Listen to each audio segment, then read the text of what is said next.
Bonjour à tous, chers élèves de première année. Aujourd'hui, nous allons résoudre des équations du degré 1. Si vous n'avez pas encore vu la théorie, elle est en vidéo sur cette chaîne. Commençons par les questions A et B. Ils sont tirés du livre Notions élémentaires, page 33. Pour commencer, je vois des fractions sur 4 et sur 5. Le dénominateur commun, ça sera donc 4 fois 5. Je m'assure que tout le monde est bien sur 20. On commence donc à mettre tout le monde sur ce dénominateur commun. Donc ici, on n'oublie pas les flèches d'une étape à l'autre pour les équivalences. Et j'ai donc de chaque côté tout le monde sur 20. Je peux simplifier mes fractions.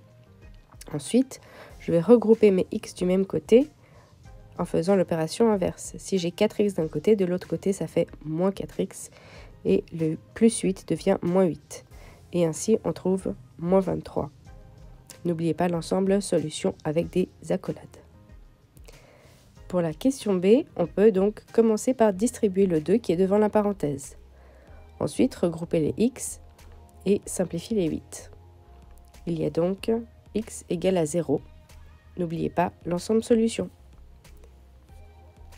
Arrêtez et essayez les C et D avant la suite de la correction en vidéo. Avez-vous essayé ? Est-ce que vous avez distribué le 1/2 qui est devant la parenthèse ? Ici, cela va propager des fractions. Au lieu de distribuer le 1/2, j'ai une meilleure idée pour vous. Pour ne plus avoir de fractions, il suffit simplement de multiplier par 2. Puisqu'on a divisé par 2, eh bien on va multiplier par 2. Et comme ça, nous n'aurons plus de fractions.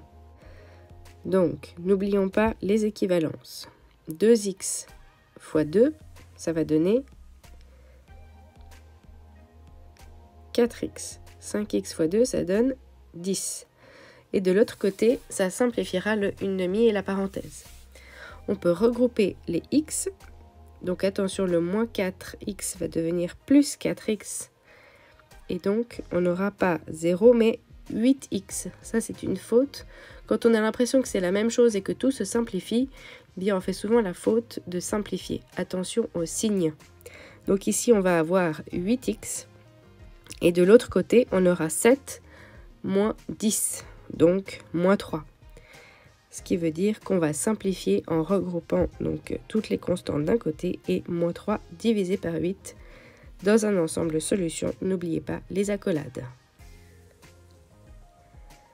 Pour la question suivante, c'est la même astuce. Puisqu'on a une fraction devant une parenthèse, on ne distribue pas.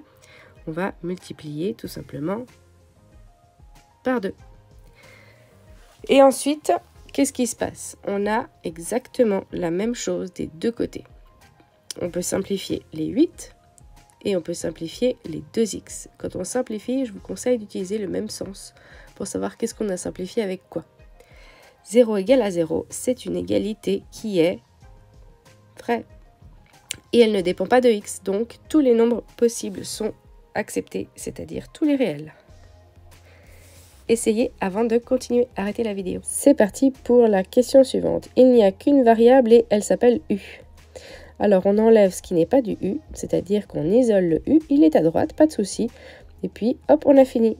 Sauf que on avait vu comment rationaliser les dénominateurs. Vous avez une vidéo sur cette chaîne pour réviser si vous ne savez pas encore. Donc on continue ici et on multiplie pour ne plus avoir de racine au dénominateur. Racine carrée de 2 fois racine carrée de 2, ça se simplifie en 2. Et 6 fois 2, ça fait 12. Et 3 fois 2, ça fait 6. On n'oublie pas de réécrire ça dans un ensemble solution avec des accolades. Place à la question H. On a du x à plusieurs endroits. Alors, on va chercher le dénominateur commun et on multipliera par lui pour ne plus avoir de fractions. 2 et 3, donc, eh bien, notre dénominateur commun, ça sera 6. Donc, 3x, on le met sur 6, on multiplie par 6 sur 6. La deuxième fraction a déjà le 2, donc ici, il faudra multiplier par 3. Attention à mettre des parenthèses au numérateur. X tout seul se multiplie par x sur x, et quand on a 3 déjà, on multiplie par 2 sur 2.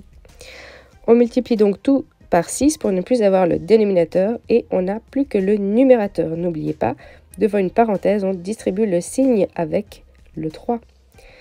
Et ainsi, on a une équation toute simple à résoudre, mais encore, n'oubliez pas, il va falloir une solution simplifiée au maximum. Donc en décomposition en nombre premier, on voit qu'on peut simplifier par 5. Et la réponse est 2/3. N'oubliez pas l'ensemble de solutions avec des accolades.